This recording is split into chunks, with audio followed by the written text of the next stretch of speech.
Representative, Ohio Senator Rob Portman. Can you add anything to this, Senator, or is this first you're hearing of this? Joe, it's first I'm hearing of it, but I agree with what Becky just said, which is this has been something that has been speculated about, and Pompeo's a good man. He'll be well regarded at state. He has a good relationship with the president.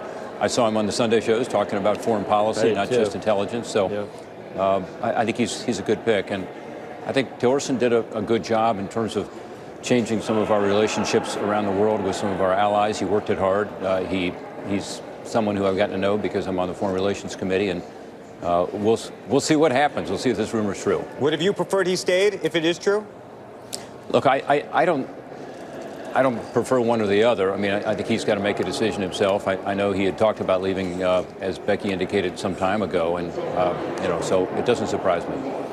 Let's talk while we have you here, and we've got your comments before, but and I remember you said carve-outs, specifics. Now we know about the tariffs. Is this more in line with what you're comfortable with, the way that the steel and aluminum tariffs have been rolled out than initially? You seemed you just needed more info. Are you happy now?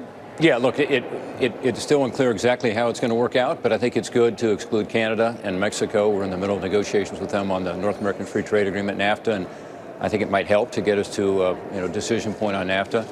And then some other allies, Australia and UK, come to mind, who are in the top 10 steel exporters to us. Those are obviously strong allies and military allies right now in some important conflicts. So I think it's better to do it in a more targeted way. One thing I said last time, Joe, was there are certain products of steel that are particularly problematic because they're coming in at very high levels. Electrical steel I talked about, which is threatening our ability to have an electrical steel production here in the United States, which is necessary for our grid. The other is oil country products. The pipes and tubes have been coming in. Electrical, 100%. Pipes and tube, about 80 or 90% increase just in the last year alone. So I think targeting the products is also important. Senator, sorry to interrupt you, but that news that was just coming from the Washington Post before is now being confirmed by the president himself, who just tweeted out, Mike Pompeo, director of the CIA, will become our new Secretary of State. He will do a fantastic job. Thank you to Rex Tillerson for his service. Gina Haspel will become the new director of the CIA and the first woman so chosen. Congratulations to all. Wow. Okay.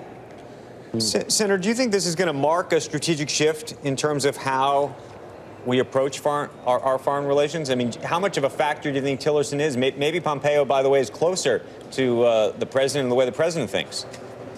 Well, I think he is closer to the president, and I think that probably is one reason, as Becky said, some folks at the State Department might be happy because they believe that their budget has been cut too far and that they haven't had the support that they're looking for. So we'll see what happens, Andrew. But I think Pompeo has got the respect, again, at the State Department, but also on the Hill. And so, he's obviously a former House member, so he has a lot of relationships here on Capitol Hill. So I don't see a big shift. And in fact, I maybe see a deepening of some ties. And again, in my view, Tillerson's done a good job. He comes to the Foreign Relations Committee and talks to us frequently, and I wish him well. So, Senator, what should we try to get out of North Korea, both before the meeting and during the meeting, do you think? Are there more? I heard there's no more conditions necessarily coming, and there's going to be a lot of Monday morning quarterbacking. I don't know.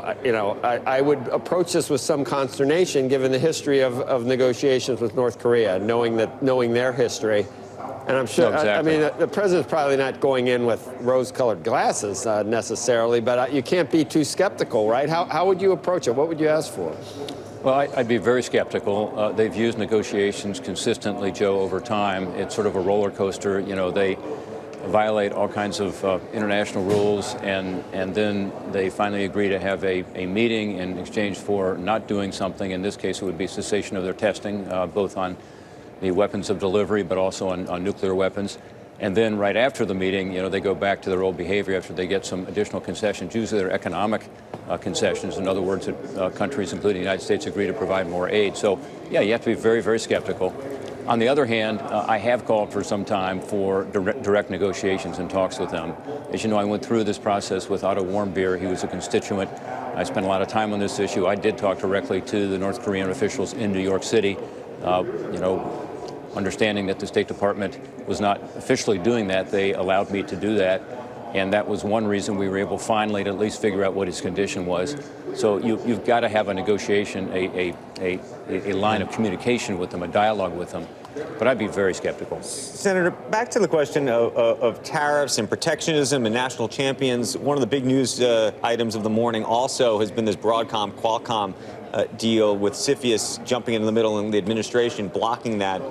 I just wonder sort of broadly what you think of that and whether you think that has implications for more transactions, not just those related to China, but even beyond that.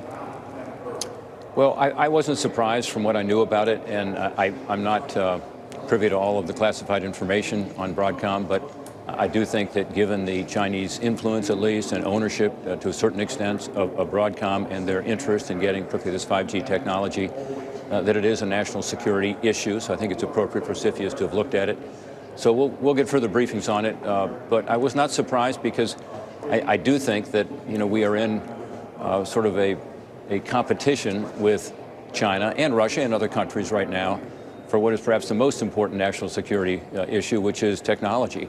And this is an example of that. So I think it is appropriate to look at it. I think, you know, we've got to wake up and realize that China, Russia, and other competitors are out there constantly trying to get technology. And in the case of China, of course, with regard to intellectual property, we'll see soon, I think, the announcement of a case with regard to them under Section 301 of the Trade Act, because they are, you know, pirating our technology from companies. And in this case, you know, I think there is an appropriate review. Senator, while I've got you here, you saw the House panel yesterday ending the collusion investigation. Immediately met with, I don't know, Adam Schiff, just hyperbolic in his criticism. Huffington Post calling it the House cover-up. Do you know where the Senate stands? Do you have any clear notion about, you know, whether the Senate continues, whether they're closer to finding anything? Did you agree with what the House concluded yesterday, that panel? Yeah, first of all, Joe, I think a bipartisan review of this is really important, and so far so good. In the Senate, Mark Warner and Richard Burr, who is the ranking Democrat and chair of this committee, have worked together. They've told me that they think something is coming out very soon. There'll probably be 2 or 3 stages, as I understand it, of their report, but the first report will focus on what actually happened during the election, or what the Russian meddling was, how we can avoid it going into these primaries and then general elections this year. Mm-hmm. And I think it's really important that we have a bipartisan consensus on, you know, getting to the bottom of these issues. American people want to know. Yeah. And so I think the collusion issue is one where I don't see any proof of it out there, but I do see a lot of proof and evidence of the Russians meddling in our election, right, and in general using disinformation against this country. And we ought to talk about that. I mean, the notion that we as Republicans aren't going to get into that issue because it might affect the presidential campaign inquiry is crazy. This is a serious national security issue, and I think it would be in the interest of everyone, including the administration, to dig into this, understand what happened, and provide the American people with a bipartisan, or at least a nonpartisan summary and conclusion of what we ought to do going forward. Okay, we got to go, and the most important question is save for last, and this is going to take all your skills as a politician. Xavier or Cincinnati? You're both in your. Man.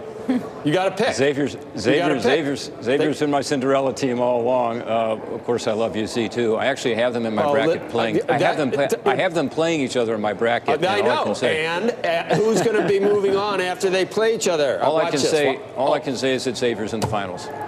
Xavier's in the final. Attaboy. All right, so you did give an answer. You could lose a few votes from that. Taking a stand. That's good. Yeah. Thanks, guys. All right, thanks, Senator.